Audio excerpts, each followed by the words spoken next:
Mais oui, ça fonctionne. Mais qui est surpris? Qui est surpris en 2026 que encore DC Comics nous montre qu'ils sont à la hauteur? Et que je dirais même plus, qu'ils balaient largement Marvel.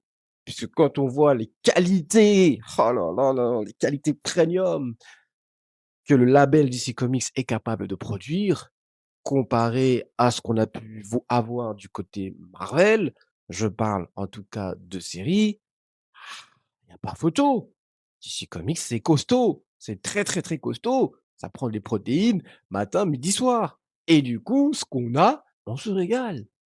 On prend cher dans la figure, c'est propre, c'est lisse, il y a de la castagne, il y a du sensationnel, il y a du cosmique.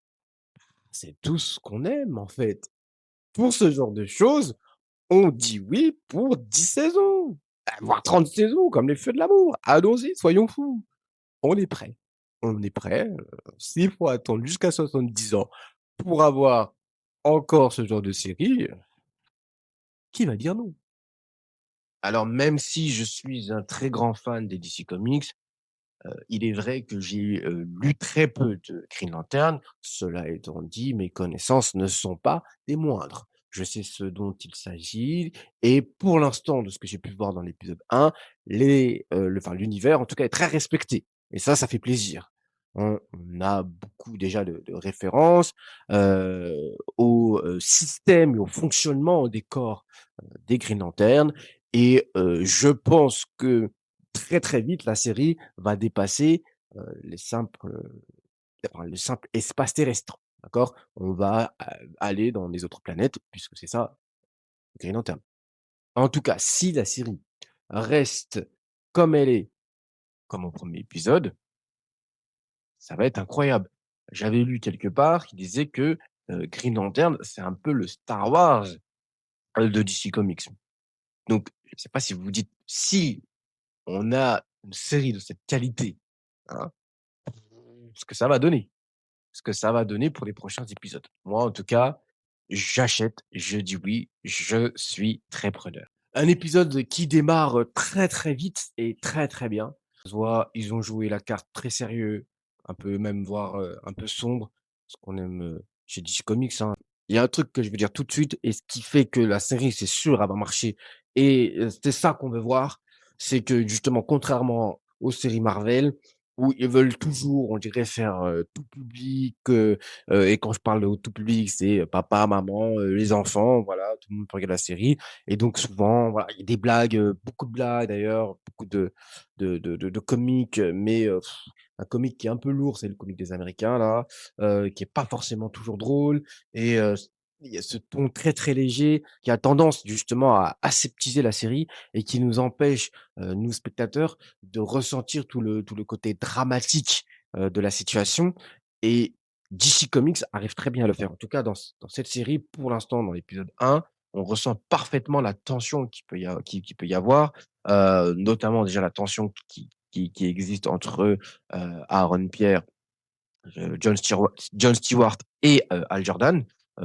puisque Hal Jordan finalement, il est, de ce qu'on comprend, hein, plus vers la fin que qu'au début, donc il n'a pas forcément, parce qu'il est un petit peu orgueilleux, pas forcément envie de passer le flambeau, mais il y est obligé, hein, donc il y a toutes ces tensions, peut-être même que John Stewart, se croit meilleur que Hal Jordan par ses convictions, de par ses même s'il le dit, hein, il a beaucoup de respect pour lui, mais de ce que de sa façon d'être, de sa manière d'être, de sa manière de se présenter, John Stewart a l'air un peu mieux que, Hal Jordan, ce qui de toute façon n'est pas forcément vrai, hein. Dans les comics, Hal Jordan, c'est le Green Lantern le plus puissant, en tout cas, le Green Lantern de la Terre le plus puissant.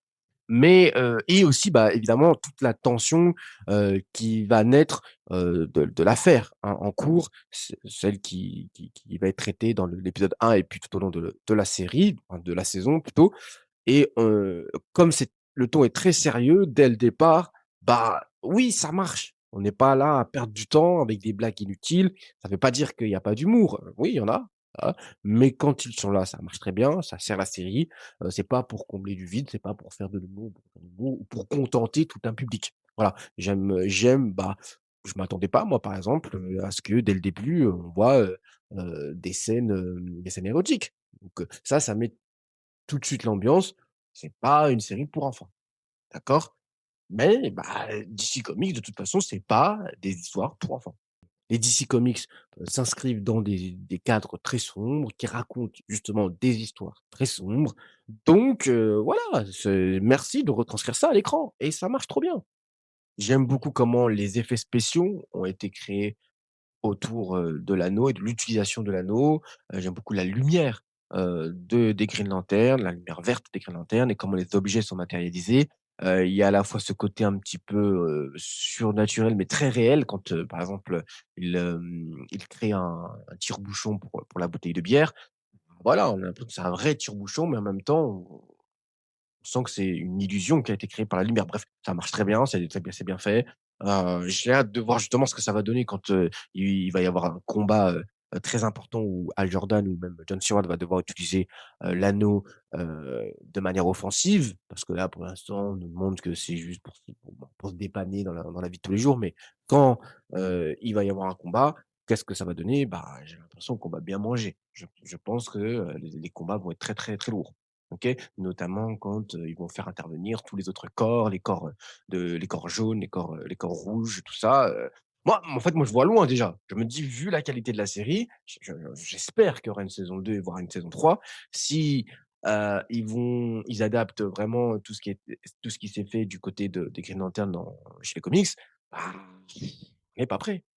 On n'est pas prêt et ouais, ça au niveau combat, ça va être incroyable. Donc j'aime beaucoup aussi qu'on commence pas justement dès le début, directement, sur une autre planète, dans une enquête, cosmique et cetera. Non, on commence sur la Terre, ça prend son temps, mais on sent que voilà, même si ça paraît très ancré dans la réalité, on sent qu'il y a tout l'univers DC Comics qui plane autour, et ça, c'est lourd. C'est lourd. J'aime beaucoup l'extraterrestre qui tente de cacher son identité, de comment Hal Jordan, il arrive à démasquer, l'extraterrestre. Enfin, j'ai trouvé que la conversation était très, très bien amenée. L'idée, de le coincer avec le fait que, bon, bah, ouais, en fait, finalement, les extraterrestres, ils fonctionnent comme une IA. C'est-à-dire ils ont beaucoup de données, mais ils ont pas de personnalité. Voilà, parce qu'ils essayent de se faire passer pour des humains, mais ils ne sont pas des humains, donc forcément, ils ont pas, toute la palette émotive qu'un être humain possède. Donc ils ne peuvent se reposer que sur des données. Ouais, je fais le comparatif avec l'IA. Bref, je j'ai trouvé que ça très pertinent, enfin, il y a plein de choses, je vais pas tout citer, hein, mais je trouve que l'épisode 1 fonctionne très bien. Le rythme fonctionne bien, même l'idée de faire finalement une double enquête, ça va être bien aussi. J'espère que, ben, un peu comme dans la première série de Witcher, on va voir le présent et le futur en même temps. Ça peut être bien, hein. Ça peut être très, très bien. J'espère que vous aussi, vous avez passé un bon moment. Dites-moi ce que vous en avez pensé, dans les commentaires et puis je vous dis à très bientôt pour d'autres vidéos, hein. N'hésitez pas à aimer bien évidemment, à partager. On est ensemble, mmh. God bless forever.